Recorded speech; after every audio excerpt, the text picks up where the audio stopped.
what's next now? From the moment Goshen is able to discover a plot like in Nyanyuki or a plot like by the coast band, by the mountain, what's the next stage?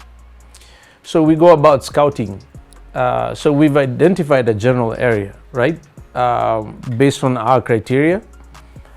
We spend a lot of time scouting. That generally happens to be 30% of my daily tasks. Your JD. Yes, my job description. I spend a lot of time scouting. I love the process of scouting. I get to discover new parts of the country I never saw before. I get to learn things about our history, the communities that live in those particular areas. It's a fun process for us, so it's easy. But that's what you'd have to do. You know, a lot of people who may not have time to do that because they have a permanent vocation somewhere, they're employed. You know, I, in essence, get paid to scout. That's part of the business. For someone who doesn't have that opportunity, they rely on companies like us to sort of point them in the right direction. Whether it's companies like us that only sell what we own, because unlike agents and or brokers, we never act as a third party for any transaction. Why don't you do that? Why don't you broker land on behalf of the owner of the land? It just it doesn't feel right. You know, in Kenya is famous for land fraud. I'll put it that way. And a lot of that is perpetrated by parties that have no real interest in the transaction. And by real, I mean they don't own the land and they're not the one risking the money. Okay. So the middlemen in between have been very problematic. And the primary reason for that, in my humble opinion, is that it's an unregulated market. We don't have laws governing land brokerage or agency. You know, I had someone's house help the other day trying to broker a multi-million-dollar transaction. And I'm like, what on earth does he know about the risks involved for the seller or the buyer? They're simply looking for a payday in between, and that's been very problematic. And we just didn't want the association at all. We didn't want to risk our customers' investments by sort of midwifing a transaction, getting paid a commission. We move on and then they have issues later because we had no visibility on the history of ownership, how it was produced. Was it grabbed from public land? Was it stolen from someone? Are there succession issues behind that? We just didn't want any of that. So we made a decision pretty early that we would only sell what we owned ourselves because we can back up the ownership documents. Cool. Okay. Let's now then let's stick to this whole scouting. Yes. Because that's what you say is like your 30% of your JD. Yes. At Goshen Acquisitions and GrandAcres. Yeah. So let me take one of the properties that I know you have, Nyanyuki. What do you go and look for? Well, let's use Imbuku. Because that sounds like, even where on earth is it? Right. It almost sounds like that. Like, I saw a wine bottle on a shelf recently, and it said Imbuko, and I was so excited. I thought it was, it was made in Kenya, but it's a South African wine. There's a place in South Africa apparently also called Imbuko. Yeah. But the Imbuko we're referring to is in southern Kajiado County, towards the Amboseli ecosystem, about 40 to 50 kilometers before.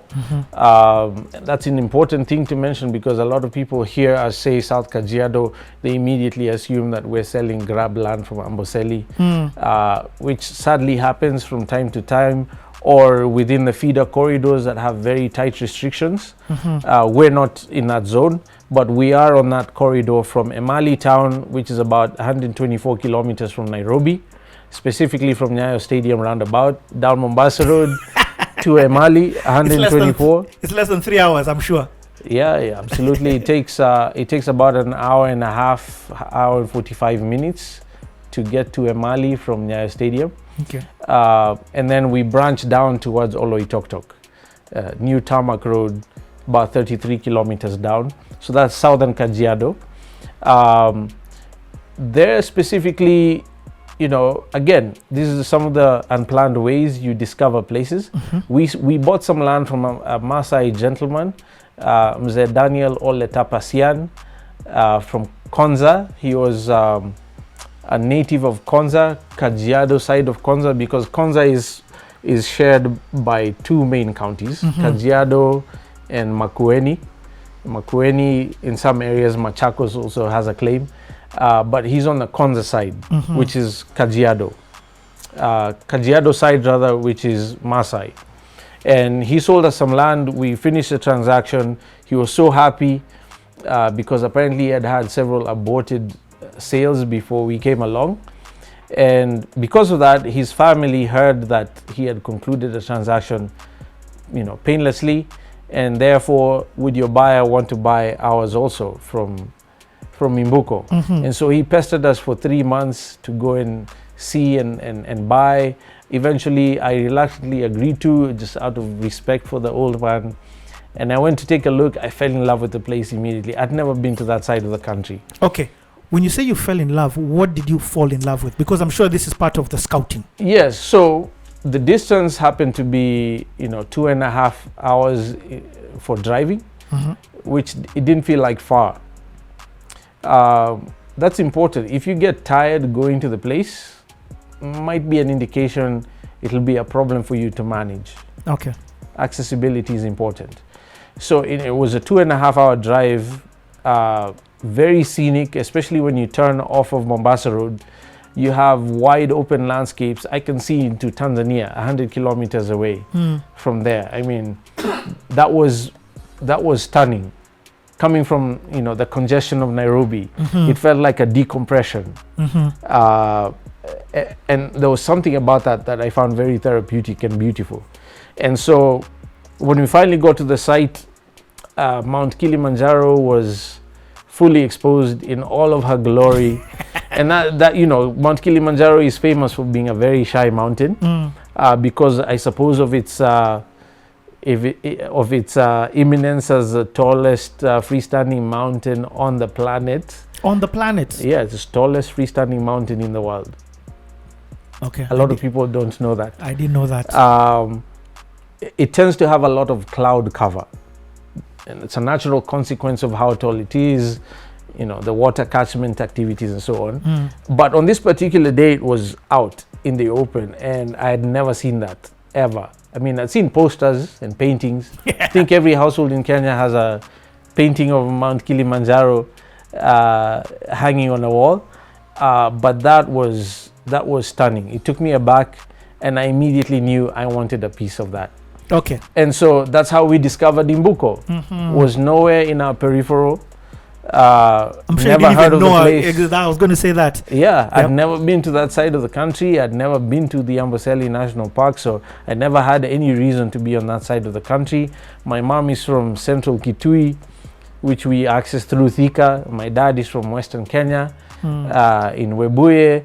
So I know tons of places along those corridors, but I had never been to this part of the country. So in that instance, I sort of accidentally discovered Imbuko and fell in love with the place. I've got to ask this, because what you mentioned is huge and maybe a restriction as to why people don't even invest in Kenya. You are investing out of your own, let me use the word, tribe, without fear of consequences. Yes. I'm only now realizing how debilitating this fear is for Kenyans. I mean, I grew up in Nairobi, very cosmopolitan. I went to school in the States, lived in the US for 11 years. US is famous for being a melting pot of all manner of cultures. So I don't have a lot of the baggage that many Kenyans have around investing outside of their ethnic zones. And I didn't understand that until recently. I mean, I do understand we have ethnicity issues, tribalism and blah, blah, blah. Post-election violence that happened in Kenya scarred a lot of Kenyans and created a lot of fear about investing outside of your ancestral zones. But I've only just now begun to come to terms with how many Kenyans are affected psychologically by that. So for us, it's never been an issue. And so I feel like because of that, we tend to discover new zones faster than people. Most people do. And I wish that would change, honestly. I believe it will over time. The constitution now from 2010 guarantees every Kenyan the right to invest anywhere in the country. I love that. Regardless of their ethnicity or ancestral origins. And people need to know that. But I guess subsequently, that's a need we're serving, where when we released our first offering in Imbuko, people who had never been there, like I hadn't been there 10 years before, were now discovering the place because they'd never had a reason to go there. I get it. And so I think that's an important psychological adjustment people have to make. If you're going to invest and be savvy about investing and get in on the ground floor, as it were, so that you can build wealth in the maximum possible way, you have to remove those shackles from your mind. It's so a basically, mindset. when you're saying getting at the ground floor, you said get it for the cheapest that Absolutely. it will ever be. Yes, I always say make money when you buy, not when you sell. Explain that. Right, and it basically means in general, the first way to do that is you buy below market value. And there are several ways to buy below market value. You buy from a distressed seller. Distressed sellers are people who are going through some form of crisis and urgently need money, and they have decided to sell off the asset at whatever price they can get now, as opposed to waiting. I love that. And so therefore they can sell at a discount. The person who called you to Imbuko was distressed. In a manner of speaking, yes. Yeah. They needed money for school fees. I believe, as is common in the Maasai culture, he was ready to marry another wife and needed to buy cattle for bride price. Also wanted to buy more cattle for himself. The Maasai community have a very different value system, as it were, and it's very culture specific. Yep. They're a very communal community, which I love about them. I don't understand some of the reasons and the rationale for how they deal with their assets, because other communities value land more than gold even, and would never sell. Whereas there's certain instances where a Maasai will sell land because whatever they want to take care of is more important to them. And there are certain universal situations that make all of us motivated. A sick family member, mounting hospital bills, school fees is one of those. And so that makes you a motivated seller, and you're willing to take slightly less than the market value because you can do it now as opposed to waiting to do it later. Okay. So that's the first way you make money when you buy. You buy it at a discount because when you're done buying, it's more valuable than what you paid. Right? Even if you had to sell it immediately that you bought it, you can sell it for more. You can sell it for more, as opposed to having to wait for the value to go up. The other way to buy, to make money when you buy, is to be strategic. You buy like we did in Konza, near the Konza Techno City development. 13 months later, the then President Mwai Kibaki broke ground, and all of a sudden everyone and their grandmother was hunting for land around Konza for obvious reasons, and we were able to sell for a significantly higher price than we had bought just 13 months prior. Right? Had we waited for the normal trajectory, we might have waited 10 years, 5 years at the least for the valuations to get up there. But because of that significant nationally televised event, very well branded, part of the Vision 2030 sort of agenda, its value suddenly went up because more people wanted it than there were selling. So that's another way to make money when you buy, not when you sell necessarily, because you can generally project its higher value. in a short-term basis get it. Yep. than what you're paying now. Another great way to make money when you buy is to add value immediately. And this is what companies like us do. We tend to do a combination of all those things, including buying large quantity. Quantity. Yeah. The more quantity you also buy, the lower the price per acre. You have more bargaining power. Absolutely. Yeah. Absolutely. If I'm buying 100 acres, I can be a bit more aggressive on the price because of the quantum of capital that's being exchanged than if I was just buying a 1 acre or 5 acre block. On top of that, I add value immediately. And when you talk about adding value, you're talking about roads. But give us example. What do you mean? So basic infrastructure, that's a prime area of focus for us. In improving or creating accessibility, right? So road surface that is all weather, for instance, is important. Before, we simply used to clear the pathways to allow vehicles to move through the land. But in the rainy seasons, in certain parts of the country, that's impossible because it's too muddy. So therefore, what else do you do to make sure that you can use the road in the thickest of or the heaviest of the rainy season, right? So marraming the roads, doing clear boundary demarcations, also master planning your subdivision, as it turns out, has value.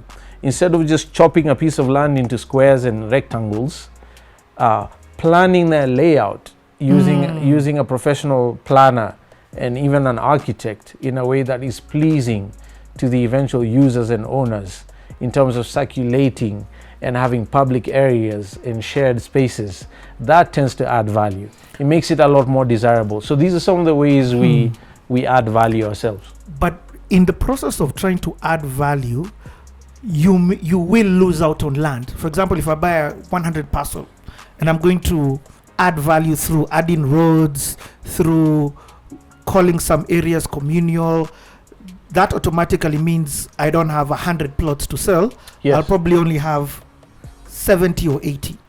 Is this something that you've gone through, and is the addition in terms of the value add, does it make sense?